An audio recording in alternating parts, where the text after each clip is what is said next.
This Choircast podcast is brought to you by Ideas Digest.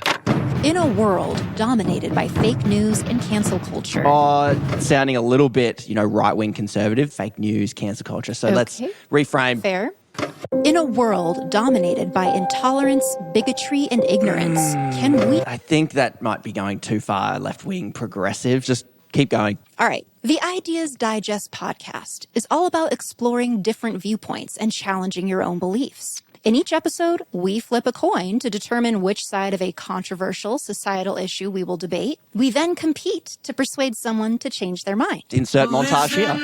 If it lands on heads, You shouldn't be a fan of Jordan Peterson. Trump is not guilty. Coin flip, tails. And I'm pro-porn, baby. Let me take someone Yeah. who wants to have kids and tell them why this is a bad idea. Yeah. And then here comes along Andrew Tate. Escape your echo chamber each week at Ideas Digest, everywhere you get your podcasts. The mind that was in Jesus, that mind is in me. Without me, life has no meaning. Why would God tell you what I'm thinking and tell you what I've said to my wife or my husband when you're not around? It's because I'm the pastor of the church and I need to know. This is the only place where you can see truth. Hey, Heathens. You're listening to the Deadly Faith podcast, where religion and crime collide. I'm Lola. And I'm Laci. And this shit is unjust. Hey, guys. Welcome back to another episode.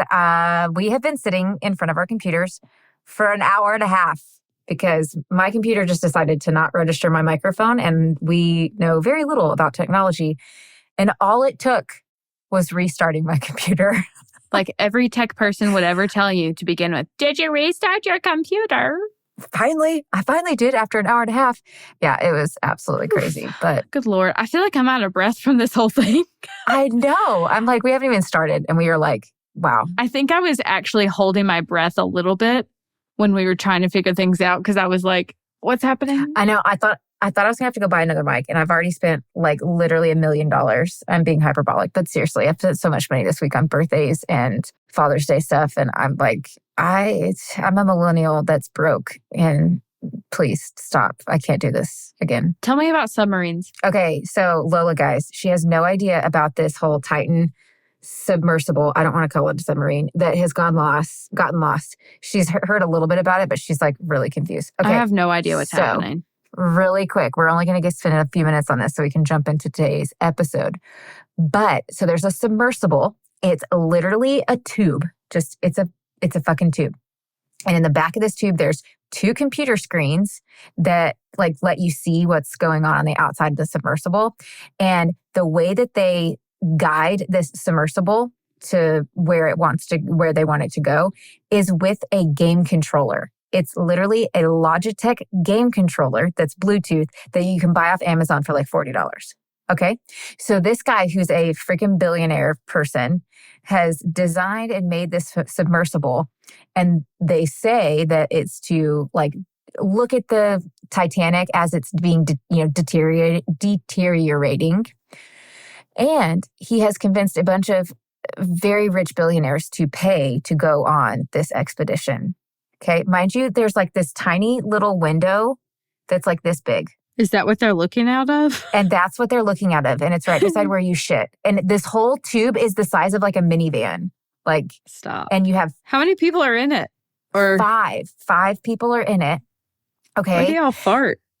Do you want to know how much they paid to go on this submersible? Can I guess? Yes. Hold on.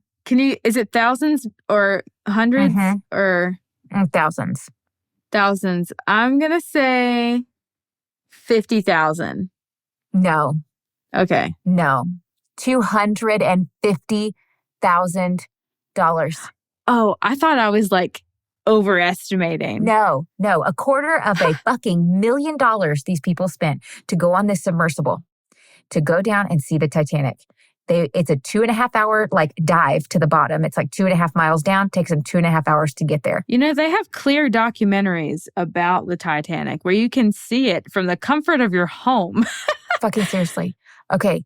So they launch Sunday, and within an hour and a half or so, they lost contact with the ship above. So you can't have GPS under the ocean. And so they would like use this different kind of system to be speaking to the ship. And then the ship would be giving them coordinates on like where to turn and go to find the Titanic. They lost communication. They only have enough air for like so many days, which today's the last day. Like they're literally on their last hours. You guys won't hear this for months. So this is like old news.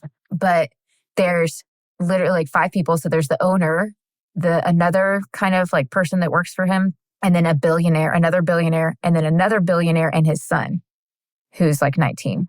And they've been trapped on this thing and nobody knows where they're at. They all of a sudden heard banging yesterday because like all the Coast Guards and everybody's been searching for them. And they don't know if they're stuck on debris down at the Titanic. Oh my God. Don't they know the path that it was supposed to go though? Can't they just like... Well, they say like, I've read that if it like something happened and it kind of was just floating in the water, like halfway down, it's going to be even harder to find because the currents are just going to take it and go off with it. Great. I hate it. Get a metal detector. Nobody has equipment to go down and rescue them that's close by. People are on their way, but some of them, by the time they'll reach them, they'll technically be out of oxygen. This is the worst Beatles album I have ever heard in my life. And and this is the crazy thing. There's a whole lot more that you can look into it about because it's fucking wild. And it's been my hyper focus all day because I'm like, who the fuck pays $250,000 to go on this when like you're only watching it through a computer screen. You're not actually seeing it with your own eyes because you're in the deep, dark parts of the ocean. So like, why? And then somebody made a TikTok that was like trying to put it into perspective of like what $250,000 means to these people who are billionaires. And she compared it to like $6 that we would spend on a sandwich. No way. Listen, no, $6 that we spend on a sandwich is comparable to like what we make in a year, right? And so then she calculated up what it would be, like how many sandwiches would it take? That's a minimal purchase for us. So how many sandwiches, like $6 sandwiches, would it take to equal $250,000 for this person? 3 sandwiches. Weird flex. Okay. My thought is a coffee. Okay. I go out, I don't think twice about buying a coffee. Okay. I don't even think twice about buying 3 coffees. That's what their thought process is probably when it comes to spending $250,000. I can't fucking comprehend that. I would love to be a 1%er, honestly. Right. I would do so much good in the world. Honestly, I couldn't spend that amount of money. I would pay off my mortgage. I would buy a chunk of land. I'd pay off my family's debt and my friends' houses and stuff. And then I'd be like, yeah. All right, guys, what do you want to do? Do you know what I would do? What? I would call at every single fucking school in America and I would pay off the student lunch debt. Talk and then about I would that, create yes. some kind of program that every single fucking child that went to school had free lunch. Yes. I don't care if their parents make $1 million. I don't care if their parents make $5. Like, I want every kid gets free fucking lunch. Make that a reality. Come Seriously. on, 1%ers. Come on. God, get your shit together. Okay, but on another note, though, like we are very sad for those that are on board and their families. I cannot imagine what they're going through. No, I'm actually thinking, they're in their last hours. That like my mouth dropped open, understanding that. Best case scenario is that if they're on this thing and they run out of air, they do just fall asleep. So it's not a torturous death, but it is a torturous, mind fuck that they've probably had to live through. Emotionally, they know what's happening. So we feel for the people that are walking through this, the families and everybody involved. We hold space for them because this is absolutely tragic. And you guys won't listen to this for over a month from us recording it. So I'm sure more has come out since then, but Lord have mercy. Yeah. So that's the submarine tale. Let's talk about the Priestley Butcher. Oh, okay. This is a case I have no idea about, so I'm super excited. So I didn't know. No one will fucking cover this shit. Like I tried to look up different podcasts and different YouTube things to do with it. And nothing. I've only found like 4 solid articles on it. And then I went and pulled old newspapers and I tried to look through family trees too, to like piece together the story. But like, honestly, it's really old. Why do I keep pulling out the old cases? Albert Fish, this one, like, okay. I know. How did you hear about this case? I Googled American serial killer. No, you didn't. That's it. And it had this whole list of like ones I obviously knew. And then I saw that one and I was like, that's a pastor. And so I was like, Reverend, Reverend, who are you? What did you do? Who are you? Okay, so jump into the case, Lola. We are here. Oh, yes. Okay, so his name is Reverend Francis Herman or Hermans. I don't know. Hermans. Yeah, I saw that a bunch of different people were calling him both. So I don't know if it's 100% either way. Okay. We'll say Francis Hermans. Yeah, that sounds easier. It rolls off the tongue. It does. A little easier. So yeah, nicknamed the Priestly Butcher. So he was born in England. He spent a lot of time in England. He was born in 1856. So he was there for a while. I don't know much about his life in England, to be honest. I know that he was well educated when he was there. Don't know what type of education. I'm telling you, I don't know a lot about this dude. Yeah, if people haven't covered it, then it's kind of hard to like really find that. I mean, there's just no record of anything with this guy, and like, yeah, I don't want to spoil it. Anyway, so born in England, 1856. So he married his first wife, Emmeline Smith, in England, but she passed away.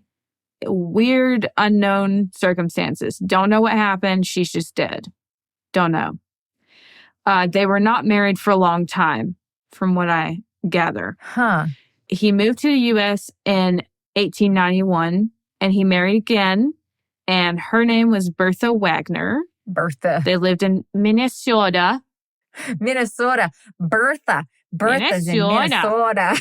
Bertha. Yeah. Rest in peace, Bertha. Oh, shit. Bertha died. Okay, this is a case from the 1800s. Everyone's fucking dead, okay? Yeah, okay. When you were like, they weren't married long, I was like, oh, suspicious. And then I was like, okay, bitch, they were in the this is 1850 something. People died at 30. People died from a prick in the finger. They didn't have good medical care, so. Honestly, the fact that 1856 to 1891, so he's like in his 30s. 40s, maybe. Okay. Honestly, it's okay. I see you flex on us by just living to 30. Yeah. Right. Get it. They lived in Minnesota. Bertha was said to be unstable, which every woman was labeled unstable back then. I don't want to hear that shit. So take that with a grain of salt. Yeah. So she was supposed to actually be placed in an asylum. And it was said that hours before her departure to the asylum, she died along with their one child. They just died. They died. They died. That's it. What? I don't know how old the kid was. I don't care if it is 1850 something. That's suspicious as hell. The fact that it wasn't really, it was not investigated. Neither of these deaths of Bertha or Emmeline was investigated. Were they poisoned? That's a good question. I wonder if they were poisoned. Like, okay, if there was a sickness and something and they both had it and then they both died, but like, why is the Reverend, why is he not getting sick? Everyone's just dying around him. So no. Wait, he's not done. He's not done. Okay. He got married again about a year after Bertha died. Wow, he doesn't wait no time. No, he was on to the next. So it was about a year later. He moved to Wisconsin and he married Miss Lowen. Don't know her first name. Miss Lowen is all I got. Oh, okay. So that's the last name. All right. Maybe that is her first name. I kept seeing Miss Lowen, so I was like, okay. Well, yeah. Either way. So they lived in Wisconsin for a little bit, and eventually in 1893, they moved to Salt Lake City, Utah. Salt Lake City. I don't know how to pronounce anything. Right. 1893. They moved to Salt Lake City, Utah, and he becomes a pastor. I don't know what sparked this interest for him. There was no information on if he went to seminary or any of that good stuff. Not really sure. Did it say anything about him attending church or anything prior to him deciding to become a pastor? All that I know about his prior life is that his parents were immigrants of either Norwegian or Danish origin when they came to England. Okay. I don't know anything about their religious upbringing. Okay. I'm assuming that they were probably Catholic. Yeah. I'm assuming. That's what I would have guessed if I had to put money on it. If he grew up in England, I'm just going to probably mark that in my head as possibly, or at least like had some influence by the church growing up in that area. So he becomes a pastor for the First Norwegian Danish Methodist Episcopal Church. Wow. That's a mouthful. That's a lot. Like, I don't even know how to categorize that church. I thought Episcopal and Methodist practices were different. They are. So I don't know. Methodists and Episcopals are more progressive with their, and this is back in the 1850s, so I could be completely wrong, but I know nowadays they're more progressive with their beliefs. I think Episcopal way more than Methodist, but I can kind of make a connection, but still, that's a freaking mouthful. It's hard to connect the dots on this case, honestly. Like, all about his life, it seems that he just kind of hops around with things and like, but also I don't have all of the pertinent information. Right. Wish I could sit down with the dude, honestly. Right? Let me pick your brain. Yeah. Okay. Okay, so while he's a pastor here, Herman's wife, Miss Lowen, would pass away with her baby. She was pregnant. And they both passed away for unknown circumstances. Again. Okay, how old was the baby that died last time? I do not know how old Bertha's child was. Okay, because that's suspicious. I feel like this child was already born. The way that the way that people speak about the child in articles, it seems like it was already born. Bertha's I don't kid? know the name of the person or like the child. I don't know any of the names of the children. I looked up the family trees. And you're talking about Bertha's kid, correct? Yes. Any of his children. I don't know their names. Okay. Couldn't figure it out. Everyone stay away from the Reverend because shit, he's a little suspicious. Suspicious. I can't talk today. He's pretty suspicious if everyone's fucking dying around him. Yeah, it's very. Yeah. That's all I have to say. It's very. So yeah, lots of people are dying. He has a body count, obviously, in more ways than one. Yeah. He also attempted to marry another woman named Caroline Crowley, but she disappeared. She just disappeared. She disappeared. He tries to marry her and she's gone. Apparently, like a proposal had been had, and she disappears. Her sister always suspected that the Reverend had done something to her sister. Yeah. She was not of the belief that her sister just like ran away. Right. All right. So let me take you somewhere new. Let me paint you a picture. Okay. Paint us this picture. It's 1896 and human bones are found in a Salt Lake City church furnace. In the furnace? The headline in the paper is "The Sanctuary of God Defiled with Blood." I will say, old school papers have the most like sensational headlines. They have the coolest. Honestly, we're just running out of ideas because all of the original, like, true, amazing headlines are taken. Yeah. They were taken back in the 1800s, if we're being honest. So, charred, dismembered human remains are found in the basement furnace of the Methodist Episcopal Church. Also, if you'd like to visit it, it's 158 South 200 East, Liberty Crest Apartments. Oh, it's apartments right now. Yeah, it turned into an apartment complex. So if you guys want to go there. Who lives there? If anybody is listening to this episode and they're like, they just said my address on live, like you got to email us, deadlyfaithpodcast@gmail.com. Send us some pictures. Tell us about how life is living in. Does anyone haunt you? Do you hear? Oh, I don't. Do you got any weird dreams? Does shit fly off your shelves? Do you ever smell things? Yeah. Let us know. We need to know. Do you ever smell things? Wait, don't just message us that you smell things. Ignore me.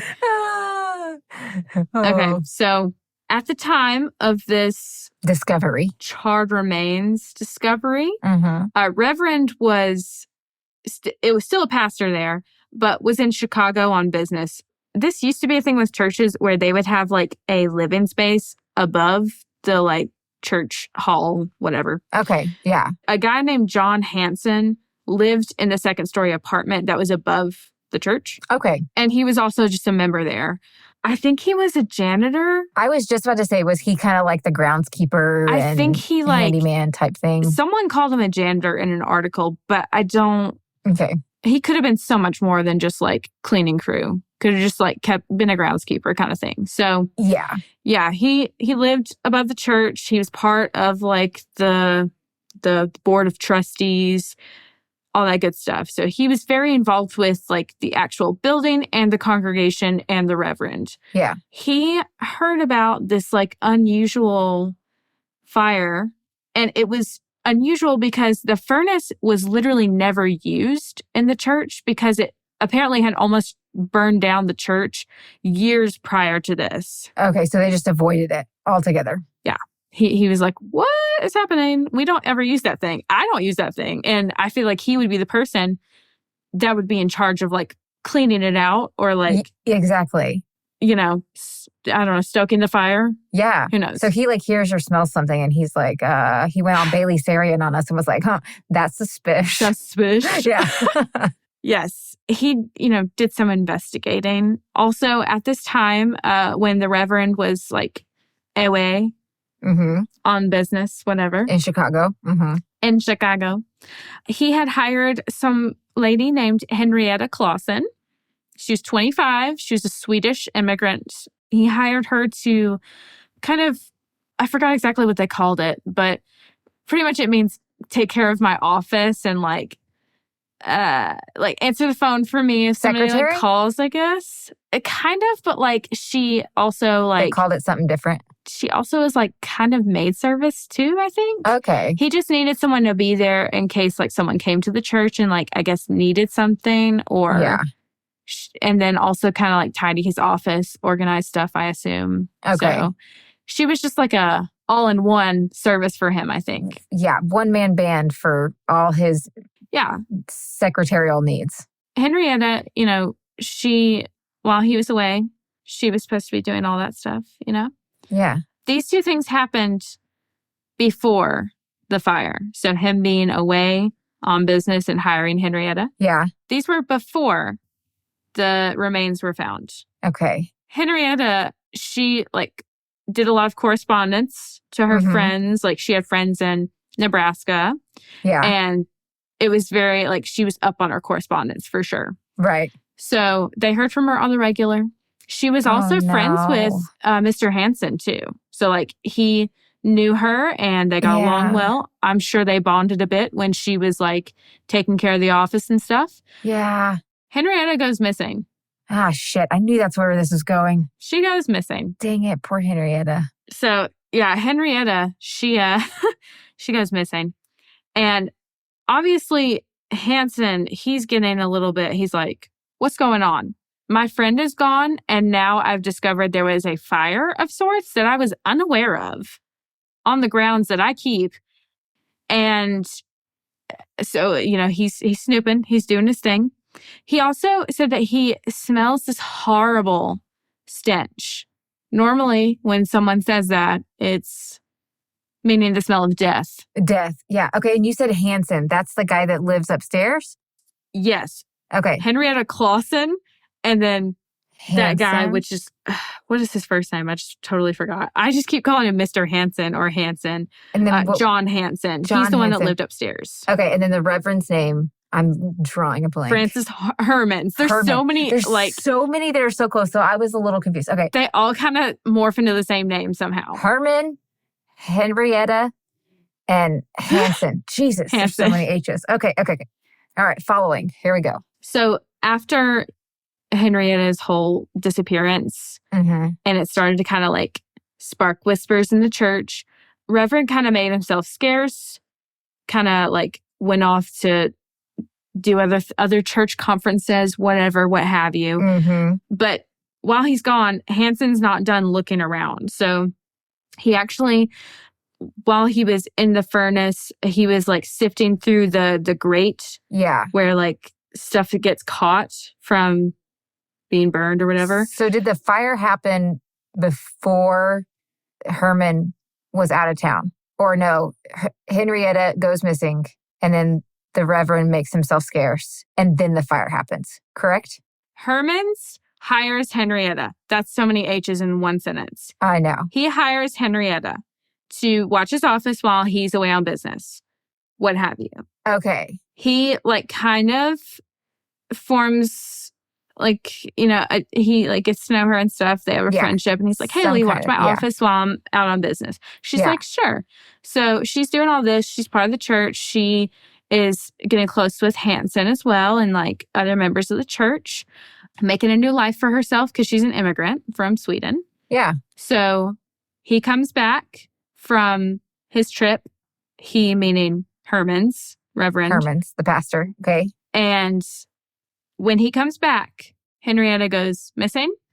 And suddenly there's just that random fire that happens. Okay. And Hansen is like, what the fuck is happening here? So the pastor is present at the church or at least in town when the fire happens? Okay. Yes. Okay. He was in town for it. Yeah. He just never apparently reported a fire or said, hey guys, I used the furnace or something. Or heard the furnace was being used. What's that all about? He didn't give any inclination to anyone that the furnace was going to be used at all. Right. So when people had noticed the furnace has been used, we smell it. And I'm assuming there's just probably ash and stuff from it. So red flags are going off. And then Hansen realizes, I haven't seen my friend Henrietta in a while.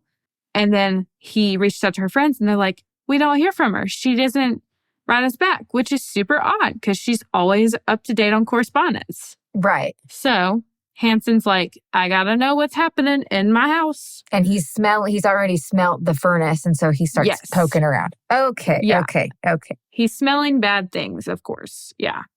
Unfortunately, Mr. Hansen did make some discoveries. He discovered there were 2 straight razors, a knife blade, a garter buckle, corset steel, a belt buckle, several human bones, all in the church's furnace grate type thing. The ash trap, basically. So all the things that have been caught from being burned. Yeah. All the things that wouldn't burn, really. Yeah. So he found all that. Hansen talks to his wife and, they're very suspicious because they don't know where Henrietta is and they found all these weird things. And they tried to kind of talk to the Reverend about it, but he just wouldn't have anything to do with it. And the last time that they saw, Henrietta, she was around Reverend a lot. Yeah. A little bit of background on Henrietta. She was terribly, madly, truly, deeply, sadly in love with Reverend. Oh. He's a stand-up guy in the community. He's a pastor, so people look up to him. He's a pastor. He wasn't bad looking from the drawings I'd seen of him. Yeah. He wasn't ugly. So I'm assuming, she was attracted to him physically. Yeah. So she would actually sleep in his office.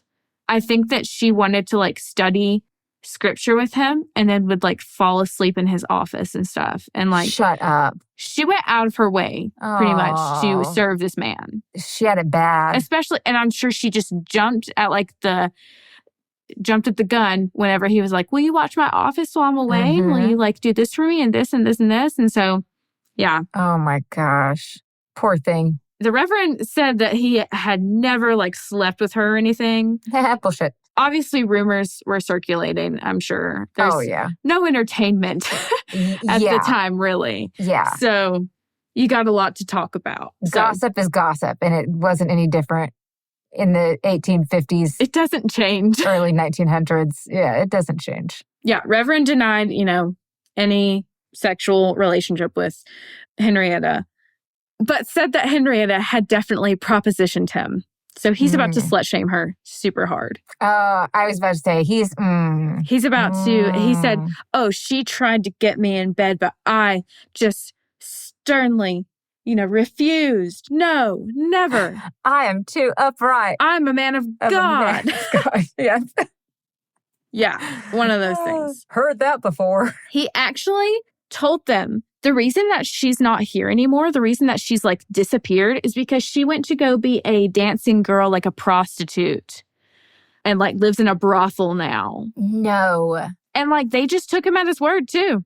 They didn't question it. So he's already like not wanting to get in with the, like do anything about like, hey, it's kind of weird, but we found some bones. Yeah, like in the furnace, like maybe we should do something about it. He doesn't want to touch that. And then he's like slut shaming and being like, she went to go be a prostitute or dancer. Yeah, he's definitely got a story though. He doesn't have a story about the furnace, but he's definitely got a story about Henrietta and how she's like trying to get in his pants and trying to get in everybody's pants. Oh my gosh. Henrietta, rest in power, rest in peace. Like, yes. If that's what you want to do, do it. But I know you were not at a brothel. I know what happened to you, girl. Right. I know. And people took him at his word on this because obviously women are crazy. That's why Bertha was going to go to an asylum. They're fucking crazy. Yes. Don't fuck with us. So it makes sense. They just believed him. And I'm also thinking too, I don't know how long Henrietta was at that church. I know she was kind of just starting to form relationships with Hansen and his wife. So it would make sense that he's been a pastor for probably a couple of years now and has like an established reputation. So for a new immigrant, young 25-year-old girl to come in here and be like, ooh, trying to tell her story or like people not really knowing her, they would just take him at his word kind of thing. Right. And she wasn't there to defend herself, so. Exactly. And to go off of you saying that she had it really bad for him, it's understandable, especially back in the early, 1900s, late 1800s, early 1900s. Like women, you couldn't have a life basically without having a man. You had little option to survive on. And so survival was based off of you having a spouse. That was your whole goal, was to find a husband to like take care of you. And if she's 25 and unwed, that's old for those days. It really is, yeah. I'm sure she was like just really trying to nail her down a man. And who better than? And you know what? Who wouldn't want, someone that portrays himself as a man of God? That seems like a really good person to have as a father of your kids and, a person to protect and love you as, Christ loved the church. Mm-hmm. I don't blame her at all for it. It makes sense. So, those human remains that Reverend doesn't want to talk about. Here's the thing. Those pesky little things. Yeah, pesky little things. Well, police kind of have to get involved. Yeah. Once they're found. You say. So, in May of 1896, the Salt Lake City police became involved and they found a decomposed torso that belonged to Henrietta Clausen. She wasn't dancing. She wasn't dancing. No, she was dead.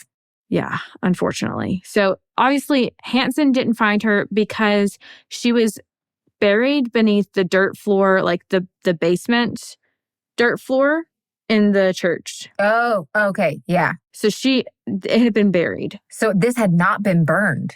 No. Oh. No. Okay. Don't worry, we'll get to it. Why?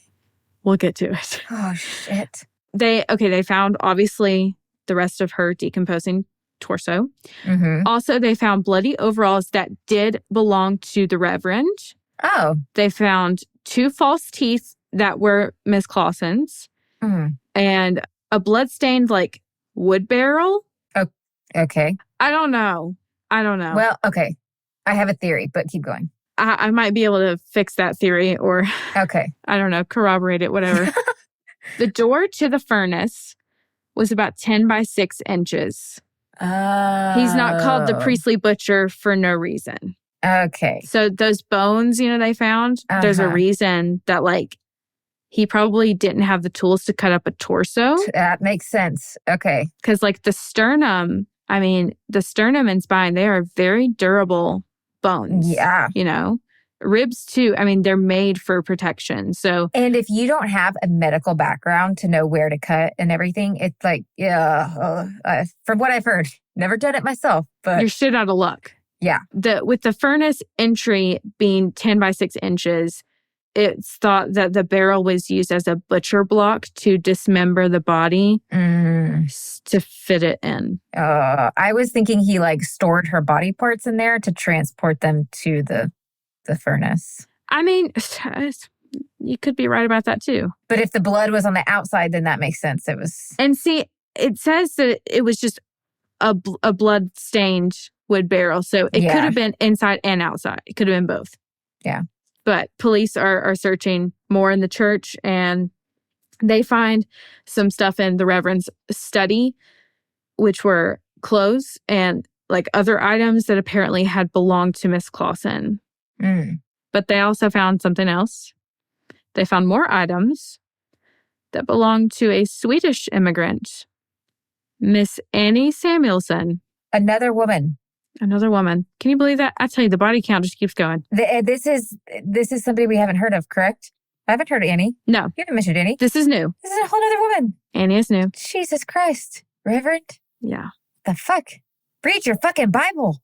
Yeah. Okay, so Annie Samuelson, she worked as a nursery governess, which just means like a preschool teacher or like a Bible teacher, Sunday something school, like that. So something like that. Dealing with kids and some type of like teaching or like care, like daycare kind of thing too. That's what I gather from my Google search of nursery governess. At first, it sounded like a plant nursery. Right? Can we talk about how like prestigious that fucking title? The job titles back then were unmatched. Right? Can we unmatched have better job titles nowadays? Because like, no, I'm not a mom. I don't want to be called executive director. I want to be called the I don't know anything to call it because everything's so boring. Hold on. Yeah. Well, I love the whole governess. Governess. That's beautiful. Yes. So I'm not a mom anymore. I am a family governess. That is my job title. All right? Yes. Call it what you want. I love it. Right. So she worked for Hermans as a housekeeper. Okay. So Reverend promised to marry Annie. She was also young. I don't know how old she was, but she was young. I'm assuming that it's just like Henrietta, where it's like, I'm looking for a husband. I'm looking for someone that's going to be good to me and my kids. That's going to be a man of God. And they thought they found that in him. So her gold ring and watch were found at a pawnbroker's shop. And apparently, like, the pawnbroker person was like, yeah, Reverend pawned these.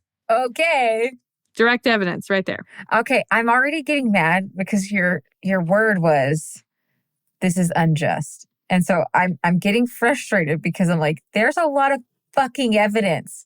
So like, it's so much. Honestly, I don't understand how this wasn't caught sooner. I don't know where this is going, and I don't want to spoil anything, but I'm already mad.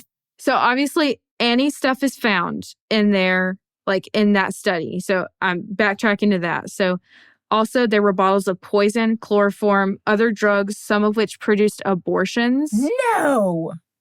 So those were all found in the study. Oh my gosh, my first instinct when his first wife died was she poisoned? Yeah, I knew we'd circle back to that. Motherfucker. I had you. So Annie Samuelson's aunt had apparently admitted to law enforcement that her niece had improper relations. They did it. With the Reverend. They did the honky tonk. And that he had produced an abortion shortly before she had disappeared. Oh my gosh. Okay. So did you perform an abortion or did you just murder her? Did it go wrong? And be like, yeah, killed two birds with one stone. Yeah, lots of questions there. Oh gosh. Oh, did I mention that Annie had just become like his new favorite? His favorite at first was Henrietta, and then it's like, oh, I have a new favorite little toy, and her name's Annie. Oh my gosh. He's a piece of shit. It's that telltale story of like the good old pastor having like sexual relations with all the nuns or something. It's like, it's one of those. Yeah. It reminds me of on TikTok like a year ago, her name was Bobby. The pastor at her church got up and like said, like admitted to, basically having an affair. Oh, I remember that video. And everybody was like, and he was like repenting for it. And they were like, oh, come on. Yeah. Oh, pastor. And I was like, are you fucking kidding me? And then Bobby goes up and gets on the mic and she was like, I was 16 and you took my virginity on the floor of your office. And like, I was like, good job. And then it pissed me off so bad because you go back and watch that video. When she walks away, you hear a woman, of all people, a fucking woman, yell from the crowd, we love you, Pastor. After hearing that he groomed a 16-year-old and took her virginity at his... He raped her. Yeah, on his floor of his office as a fucking pastor of your church. And you're going to say that shit? Disgusting. Fuck you. That's an abuse of power, firstly. Beyond. And that's taking advantage of a child. That's disgusting. This whole hymn, like... Reverend Francis is giving off these vibes for sure. Yes. Oh, I don't know if I said this before, but Annie, like, with her stuff being in the study, they were able to identify it because some of her stuff had her initials on it. So I think she was a very organized person because she did have her initials like stitched into things and stuff. Right. And if you're an immigrant traveling and coming over, that makes sense. Yeah, for sure. Listen, this guy too, it wasn't enough. He had stuff in his study that was Annie's, but also too, he had like visited another reverend friend and his wife, and he gifted the wife some clothes. No. That had the initials AKS. No. Standing for Annie K. Samuelson. He gave away her fucking clothes? Ah, you bitch. A dead woman's clothes. Are you kidding me? So the police suspected that Miss Samuelson, Annie, had been poisoned by the Reverend and her body dismembered and either was burned or just buried somewhere that they just had no idea where to look for it. So yeah, Annie was never discovered. Her body was not discovered, unfortunately. So, oh my gosh. To this day, it is still kind of like, technically it's unsolved because police just have suspects. Like they don't have any solid, hard evidence of that just because her stuff was in his office because she did work for him. So it's like, I think though today that's enough because there's been cases of like trying a murder case without a body. It would be enough today. But all that evidence, in my opinion, fry his ass. Oh, I'm not done yet, though. I'm not done. Oh, shit. Okay, keep going. It was also discovered that the Reverend had embezzled about $7,000 worth of the church funds. So in today's money, that would be around like $218,000. Jesus.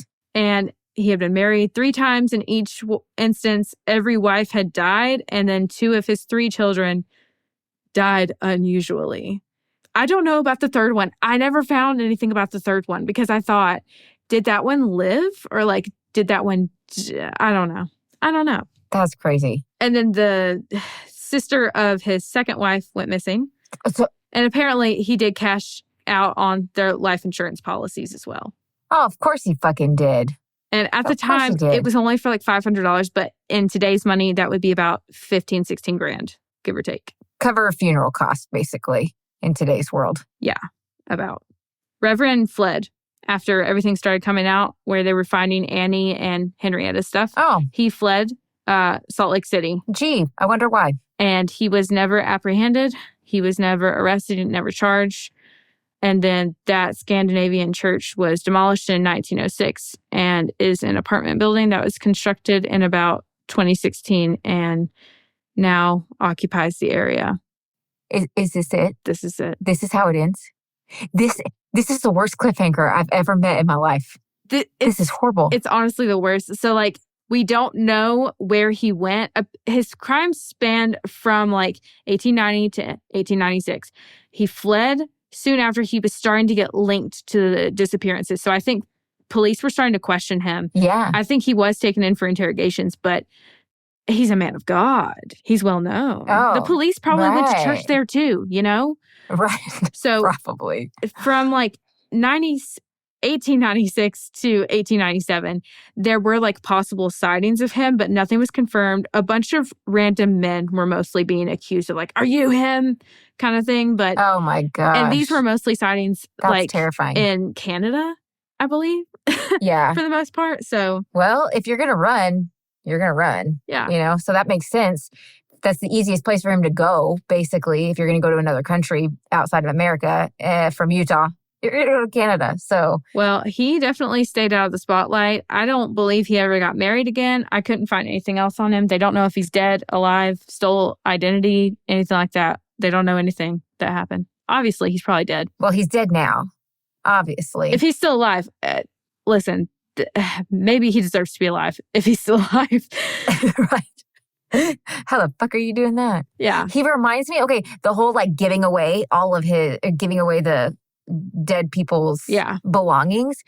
It reminds me of H.H. Holmes. Yes. Do you know? Yes. Okay, that reminds me of him. It also gave me those vibes too. It's like, I feel like a lot of different pieces of all these like main well-known serial killers were kind of like sparse throughout. It's like he got his hand in every pot kind of thing when it came to murder and then was like, bye. Yeah. H.H. Holmes also had a story for every time a woman went missing or like wasn't around anymore. He's like, oh, they went to live with their sister in Japan or whatever. And he always had a story. And this is what the fucking Reverend did too. I'm wondering, tell me what year he went into, he started to be the pastor at this church. Because I have a theory that he was killing all of his wives. Mm-hmm. He was murdering them. He was poisoning them. Like, I had that thought. And then you said they found poison. So like, motherfucker, you're a pastor. Why do you have poison in your office? You shouldn't have that. So my theory is that he was killing his wives. And then he saw the church as an easy hunting ground for women. Whew, that's gross. Yeah, that's gross. And so he became a pastor. That is my opinion. That is allegedly. That is a theory. It is not cooperated with anything. But I feel like he doesn't have any descendants. I know that he at least had 3 kids. I know that 2 obviously died very young. But I feel like the third one, I just highly doubt that the third one, I feel like I would see a name somewhere. Yeah. But I never saw a name. I didn't see names for the other ones either. And they, like, one of them, I believe, was alive outside the womb kind of thing. So he was sleeping with a lot of women. He was too. Apparently. So they could unknowingly, like, his blood could still be pumping around here. Right. And that could be one of, like, his child that they're talking about. It could be from one of those out of wedlock type. Yeah. Real quick though, what year did he start at that church? 91. He started killing people in what? 90. Well, that was before. Who did he kill before he started at this church? Well, it was just the 3 wives. Or I'm sorry, the 2 wives. Oh, okay. 2 wives and the babies. Yeah, okay. And that we are assuming he murdered. Okay. Yes, that just died mysteriously. Yeah, you won't convince me that he didn't become a pastor to murder, to have an easier hunting ground. What a weird reason to go into ministry, but I tell you. But we see it all the time that people will go into religion because it's an easy avenue to manipulate and take advantage of people. Like to fit whatever their agenda is. Yeah. Okay, I have to read this thing that I found off of some like Facebook forum. The username for it is Astatine 211. ASTATINE 211. This person is like a website detective. I don't know. I got to give them credit. They said, following my post yesterday, I've spent the last day furthering my research into Reverend Francis Hermans when I made a surprising discovery. Most of the newspapers and his wiki page list him with an incorrect name. His actual name is Francis Hermans, not Francis Herman.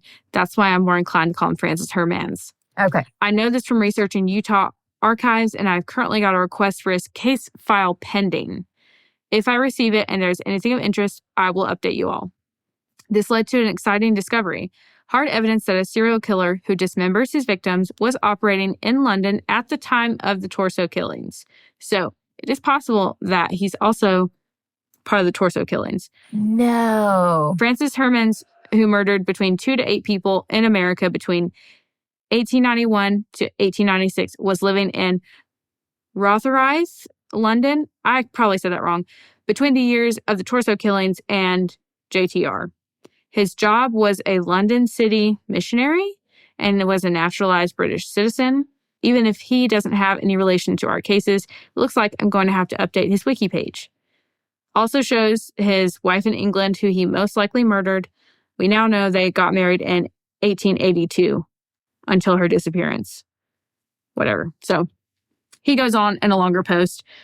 But yeah, so I just had to give that person credit because they did a lot of extra digging. So basically saying that he could possibly be the torso killer. I think they're like, this forum was about the torso killings. I think they're trying to kind of like piece together a timeline and stuff and like who all was involved in it. Yeah. And they're thinking he might have been the torso killer. Yeah. I'm going to look into that and piece together more of a timeline to see if that makes sense. And I'll update at next episode because I'm interested in that. It's okay. Yes, it's unsolved, right? Yeah. But is it really? Is it really? I'm sorry. He had bloody overalls. He had all of the evidence in his office. He fucking did it. And he had poison and all of his wives died. Okay. You don't have that amazing of an immune system to where your people, your wife and children are dying and you're not. Like, I'm sorry. You're not Jesus. I need to know about his childhood. That was the one thing that like bugged me. I have no idea who his parents were, what they were like. I don't know anything about. I'm interested in the children. I'm sorry. I know that two of them are dead or died. They're all dead, but like two of them had died very early on. I got to know about the third. And I just want to know their names. Like, they mattered to me. It is so hard when you find a case and you don't know a lot about how the person grew up. And sometimes it's just not out there. But it's a question that a lot of people have because you want to know, like, there's that age-old question. Is it nature or is it nurture? You naturally want to make sense of it. Yeah, you want to connect dots. You don't want it to be so great. You want the black and white. And if you can see that, okay, they had a really bad childhood or they were abused or they had a traumatic brain injury or something, you can be like, okay, that's a possibility. That's a theory. Can we blame everything on that? It's not that it excuses it. It just like makes sense in our mind where it's like, well, yeah, bad childhood equals bad adulthood. Makes sense. Yeah. And when we have trauma like that, like really traumatic childhoods, a lot of people can be like, well, I had a traumatic childhood. Like I had a horrific childhood. But I didn't turn out like that. And you didn't. You made a choice and you went the other direction. And everybody has a choice. It's analyzing the choice that they made, like at the crucial time where it was like, I'm going to either choose to be a good person or a bad person. And it's analyzing that thought process and like what that reality looked like. That really is the difference between a serial killer and a well-rounded, good, decent human. And you can see that in a lot of families who have like, generational trauma. I was about to call it a generational curse. That was my ex-religious Christianese talk trying to come out. But like religious trauma or like family addictions that are passed down through generations. For example, my grandfather was a raging alcoholic and he was very abusive to my mom. And she lived through that her entire childhood. But yet when she became a parent, I think I can count on one hand how many times I've seen that woman drink alcohol. And she is very, very strategic because she knows it runs in her family. And she has made the choice to not only be very cautious on the type of drinking alcohol, but also doing better for her children. She made the decision to go the opposite direction. When we see other people who've made decisions and they become alcoholics themselves, which alcoholism and addictions are a mental illness. Like they are a sickness. It is tragic and hard to come out of. But yeah, it's just that what decision do you make in that moment? Yeah. And why? So really, I just want to know, was he beat to hell or something? Or like, what happened to you? Right. What happened to you? Because like some of the stuff that was found, it seemed like torturous type things. Yeah, he literally cut these bodies, or at least that one. What was her name? Henrietta. I was like, it's an H. He freaking chopped her up. Hansen and wife, you were right. You cracked the case before the police did, honestly. But yeah, so that's the case. It's very unjust because none of these victims or their families got any justice or even any investigation, period. Annie's body was never found. So, you know, there was just a lot left unsaid and undone, and that was not right. And he was protected by a lot of different things, including religion. And that title really did, he was able to use it to abuse it. Yep. He was literally just using it so that he could manipulate and get the things that he wanted. And maybe that was just murder.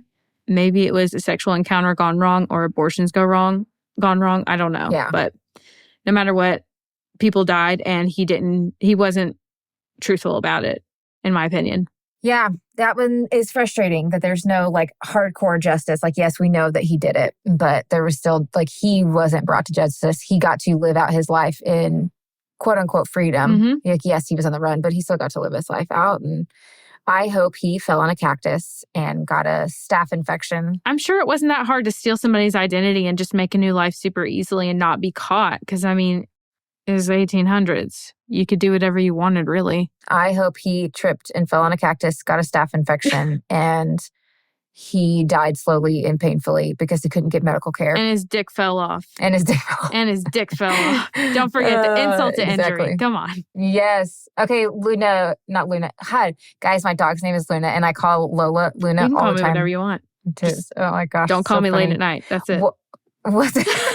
What's our palate cleanser for this episode? Here's the palate cleanser. It's why do I have to do it? You do it because I can't think. Damn it, I can't think. Oh, I will give you guys a random palate cleanser. We are remodeling our house. We bought our house in November, and we're working on remodeling it. It's a slow process because, like I said in the beginning, I'm poor and broke. But we decided that if it works out, my husband's going to look in the attic. He is going to cut out the roof in the back of our house and extend the roof up and refinish our entire attic and create an upstairs. And we'll have another bedroom and another bathroom and everything. And I think we're going to do like a master. Well, will you have a skylight? Probably, now that you said that. I'm going to add that in. Please have a skylight or I'm never coming to your house ever. We're going to do a master bedroom. I think what we're going to do is a master bedroom up there and like a master suite. And we're going to take it. Yes. Yes. Because I want it. So now I'd be like, ooh, let's put a skylight. You put in the hard work. You're allowed to say you want it.